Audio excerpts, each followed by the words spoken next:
नमस्कार, आप देख रहे हैं युवा दस्तक बिहार। मैं हूं सोनू कुमार। इस वक्त मौजूद है हम लोग अंचल कार्यालय सौर बाजार के बगल में। यहां पर जो है कुछ जिला के कुछ पदाधिकारी के द्वारा जो है क्रॉप कटिंग का जो एक्सपेरिमेंट चल रहा था। उसी क्रम में जो है जिला के पदाधिकारी, कृषि पदाधिकारी से मुलाकात हुआ। उसी क्रम में हम जानते हैं कि जो है जो यंत्रीकरण का जो है कृषि यंत्रीकरण के लिए जो आवेदन होता है, अब की वर्ष जो है कब से इसका पोर्टल खुलेगा और इस किसानों को क्या लाभ मिलने वाला है। तो आइए सर से जानते हैं। सर, आप अपना पहले परिचय बताएं।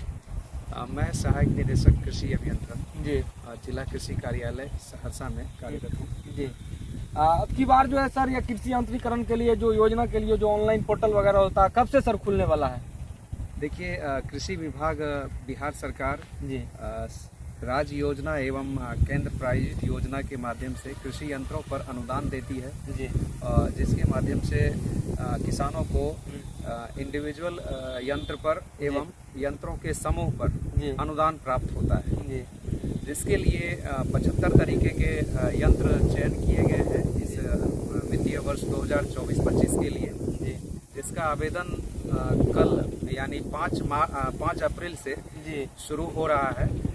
जो पोर्टल है ऑफमास पोर्टल है, OFMAS बिहार करके आप गूगल में सर्च करिएगा तो वो पोर्टल आ जाएगा। उस पोर्टल के माध्यम से आप अपना किसान पंजीकरण एवं जमीन के रसीद के साथ आप आवेदन कर सकते हैं।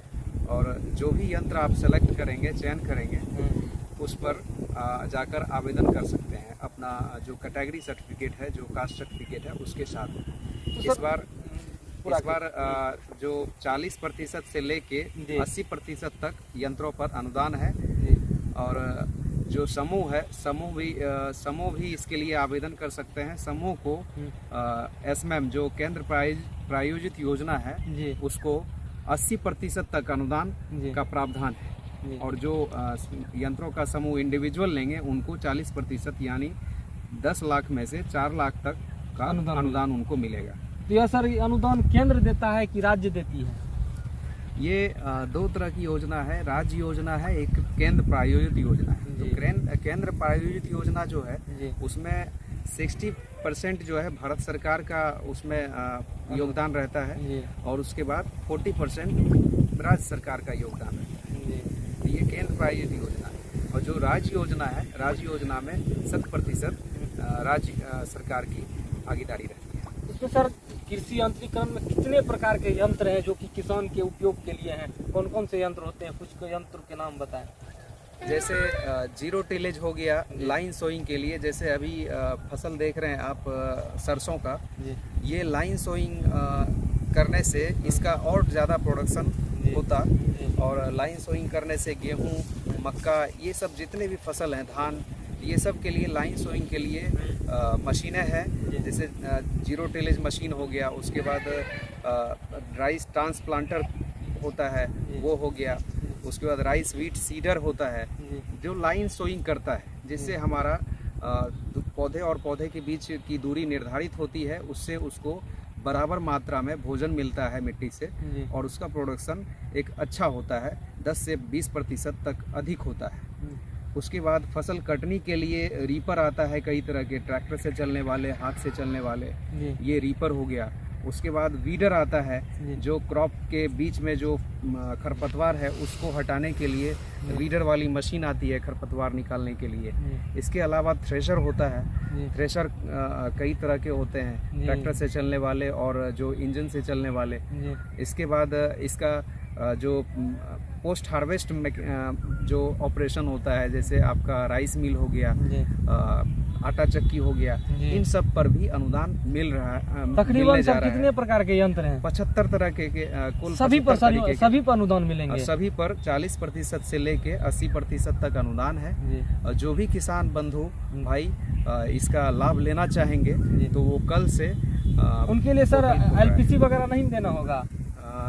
देखिए, इसमें प्रावधान है कि जमीन का रसीद जो है किसान के नाम से होना चाहिए, या उनके नाम से जमीन का रसीद हो जाए या उनके नाम से LPC हो जाए। 20,000 से ज़्यादा जिस पर अनुदान है उस पर LPC और जमीन का रसीद किसान के नाम से अनिवार्य है। 20,000 से कम अनुदान वाले यंत्रों पर उसमें किसान के नाम से जमीन नहीं भी हो, उसके पिताजी के नाम से जमीन हो, लेकिन उसके साथ जो वंशावली है वो लगाना है, और जो किसान बटेदारी करते हैं, बटाईदारी खेती करते हैं, जी उसके लिए कृषि समन्वयक जो प्रखंड कृषि समन्वयक होते हैं, जी उनका अनुशंसा उस जमीन के रसीद पे होना चाहिए, तब जाकर के अनुदान तब मिलेगा। जाके उस पर आवेदन होगा और वो आवेदन स्वीकृत होगा। सर कितने दिन तक इसका जो है आवेदन करने की तिथि रखा गया है? ये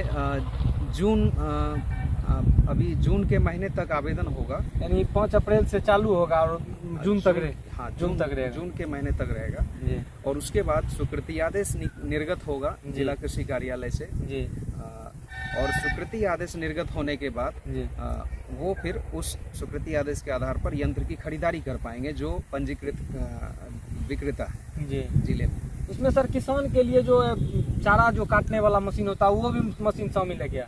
हाँ, सही याद दिलाया आपने। जी। जो किसानों को इनकम बढ़ाता है और उनके पशु के लिए चारा कटिंग करता है, जी उसको चैफ कटर बोलते हैं जी उस पर भी आपको 40% से लेके 50% तक अनुदान है। जी और बिहार सरकार कृषि विभाग ने जी जो लोकल मैन्युफैक्चरर हैं जी यंत्रों के, जी उस यंत्रों पर 10% से 10% तक अतिरिक्त अनुदान देने का प्रावधान किया गया है। क्योंकि देखा जाता है कि किसान का जो है बहुत उपयोगी चीज होता है चिप कटर जो कहा जाता है, चारा काटने वाला मशीन जो है। क्योंकि जब भी इस तरह के यंत्रीकरण के अनुदान का घोषणा होता है या सरकार के द्वारा कोई लाभ होता है तो ज्यादातर किसान उसी मशीन का खरीदारी करते हैं, चाहे वो मीडियम क्लास के हो कि छोटे किसान हो बड़े किसान हो। तो कहीं ना कहीं इस पर अनुदान देना जो है कहीं ना कहीं ठीक ठाक लग रहा है।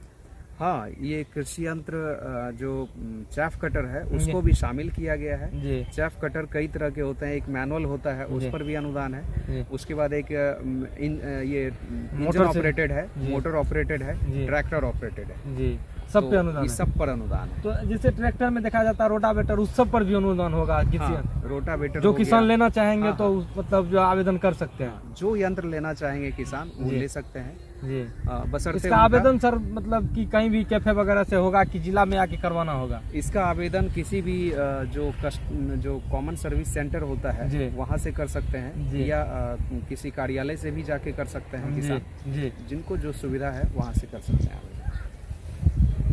तो आपने कृषि यंत्रण के जो है पदाधिकारी हैं और इन्हीं से जानकारी ले रहे थे कि कृषि यंत्रीकरण के लिए जो अब की बार का योजना है कब से इसका ऑनलाइन होगा और इसमें कौन कौन से यंत्र शामिल हैं। तो आपने देखा कि विस्तार से सर जानकारी दिए कि कौन कौन से जो है यंत्र पर कितना अनुदान है। तो जो भी किसान इच्छुक हैं, यदि इस वीडियो को देखने के बाद आपको लगता है कि कृषि यंत्रीकरण की जरूरत है तो आप अनुदान कर सकते हैं। यदि आप चाहे तो common service centre CSC centre पर जाकर करवा सकते हैं, नहीं तो आप जिला कार्यालय कृषि कार्यालय में भी जाकर इस चीज का अनुदान के लिए कृषि कार्यालय में भी, प्रखंड कृषि कार्यालय में भी जाकर के इसका जो है आवेदन आप कर सकते हैं। तो चलिए इस वीडियो को देखने के बाद आप क्या प्रतिक्रिया देते हैं कमेंट के माध्यम से बताइएगा। चलिए इस वीडियो में यहीं तक छोड़ रहे हैं, बाकी मिलते हैं किसी अन्य खबर में और वीडियो के साथ। जय हिंद, आभार, जय बिहार।